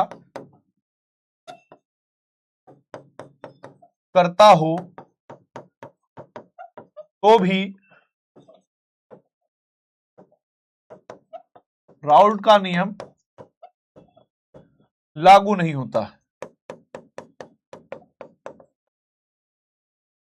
लागू नहीं होता। ठीक है, ये कुछ पॉइंट थे जो आप लोगों को याद रखना है, क्योंकि इनके ऊपर पता है कैसे क्वेश्चन आते हैं। दिए गए कथनों में से कौन सा कथन सत्य है अथवा कौन सा कथन असत्य है, ऐसे पूछ लिया जाता है। ठीक है, तो आपको बेटा राउल्ट के नियम की कमियां पता होनी चाहिए, और कल के लिए बेटा तैयार रहिएगा आप लोग। कल मैं आप लोगों को बहुत सारे क्वेश्चंस PYQ IIT के, ठीक है, और बोर्ड्स लेवल के सारे क्वेश्चन मैं आपको कराऊंगा। ठीक है, तो उसको नोट करिएगा बेटा। अगर नोट हो गया हो तो मुझे कमेंट बॉक्स में लिख देना नोटेड। ठीक है, नोट हो गया हो तो मुझे कमेंट बॉक्स में लिख देना नोटेड। ठीक है, और भाई उसके बाद मैं बोल देता हूं भैया को कि आज वीडियो कॉल लगा ही दें, काफी टाइम हो गया।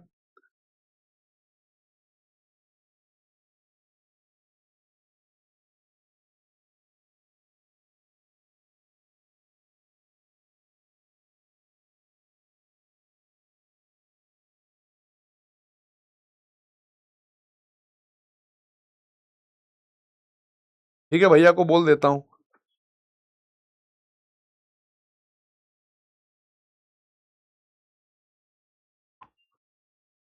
हाँ बोल रहा हूं बेटा, बोल रहा हूं, बोल रहा हूं, बोल दिया, मैसेज चला गया। ठीक है, video call, video call, video call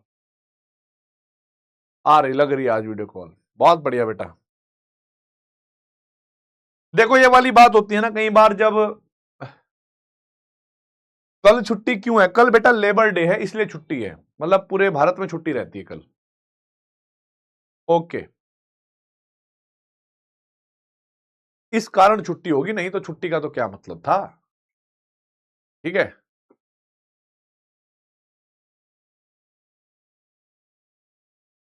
very good.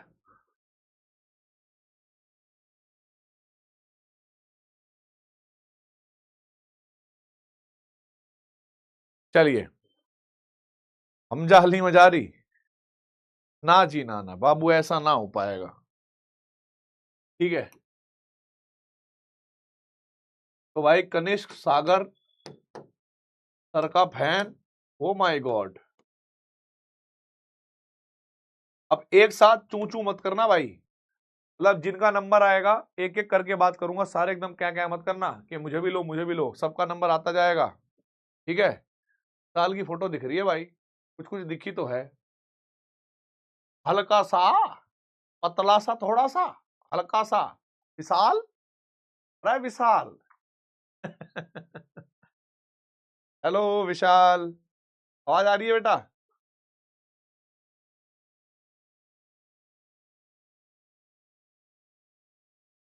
विशाल तुम्हारा इस कनेक्शन जो है स्टेबल नहीं हो रहा। अच्छा अब हो गया। हेलो विशाल, कैसे हो?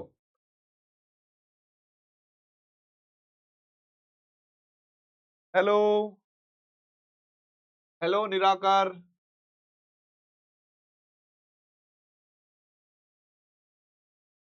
एक एक करके बात करेगा भाई। स्टार्ट करता हूं, हाँ ठीक है, पहले निराकार से स्टार्ट करते हैं।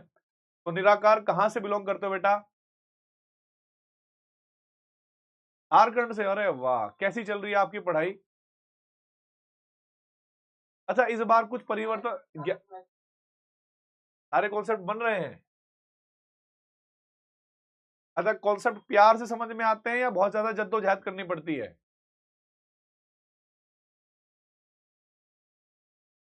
हेलो निराकार, अच्छा बढ़िया हो रहे हैं। ओके ओके, और क्वेश्चन वगैरह हो रहे हैं जो मैं कराता रहता हूँ या DPP देता रहता हूँ? चलिए बहुत बढ़िया निराकार, ऑल द बेस्ट। सारे क्वेश्चन हो रहे हैं, बहुत बढ़िया यार, बहुत बढ़िया। ओके बेटा, तो अब विशाल कब आ गया?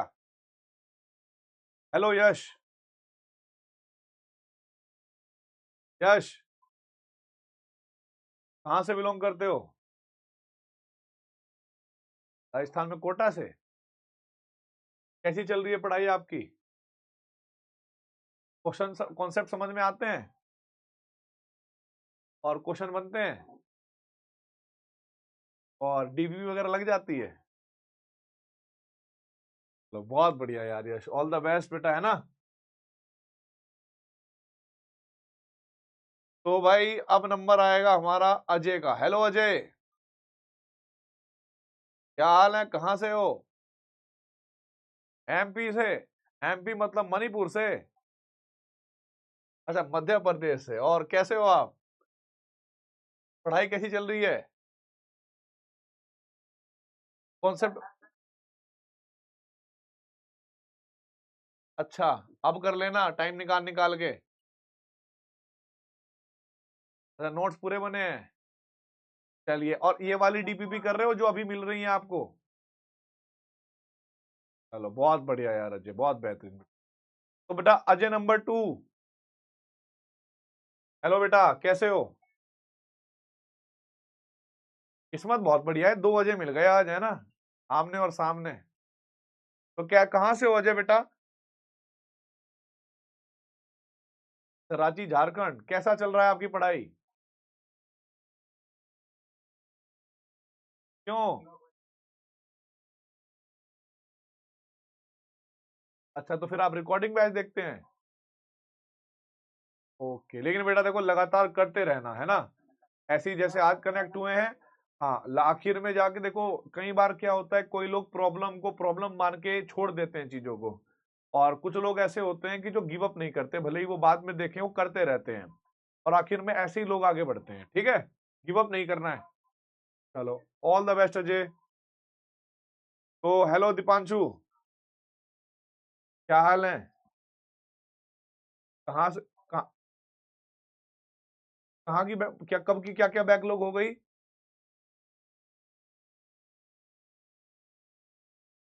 अच्छा अच्छा, 11वीं बर्बाद है। अच्छा ये बता, 12वीं का समझ में आ रहा है थोड़ा बहुत? क्वेश्चन भी हो जाए, तू अभी 12वीं पे ध्यान दे, 11वीं का काम अपन कर लेंगे, ठीक है? क्योंकि 12वीं की जैसे सिलेबस खत्म होता है, फिर 11वीं का रिवीजन भी करवाते हैं, ठीक है? और कुछ चैप्टर जैसे ऑर्गेनिक केमिस्ट्री में सर जब स्टार्ट करेंगे ऑर्गेनिक केमिस्ट्री, तो उससे पहले वो 11वीं का पढ़ाते हैं थोड़ा बहुत पार्ट ना, तभी समझ में आती है जीओसी वगैरह। तो कुछ चैप्टर वहां कवर हो जाएंगे, तो बेफिक्र रहो, बस बेधड़के से अब जो 12th क्लास में लगे उसको 100% मेहनत दो, ठीक है? ओके बेटा, all the best. Lalit, hello Lalit, कैसे हो बेटा, कहां से हो? नमस्ते, कहां से हो? यूपी में कहां से? यूपी में कहां से? कासगंज। कैसी चल रही है पढ़ाई आपकी, पहले ये बताओ। अच्छा, मजा आ रहा है? कॉन्सेप्ट क्लियर हो रहे हैं? और क्वेश्चन भी बन रहे हैं डीपीपी वगैरह के? और जब आईआईटी का क्वेश्चन कर लेते हो तो कैसा कॉन्फिडेंस फील होता है?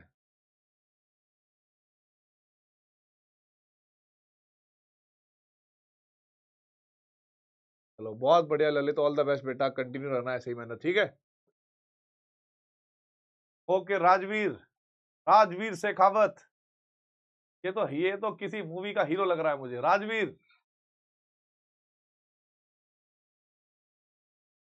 राजवीर बेटा, आवाज आ रही है? कहां से बिलोंग करते हो?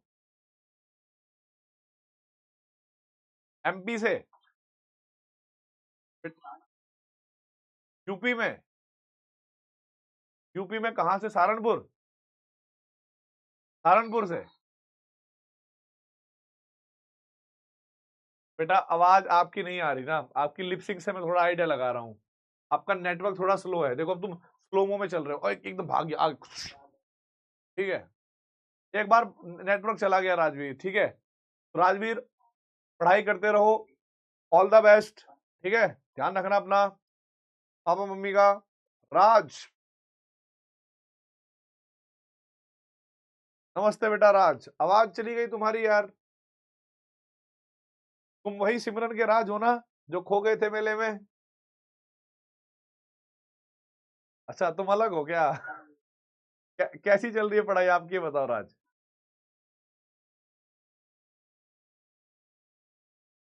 अच्छा क्वेश्चन वगैरह लग रहे हैं?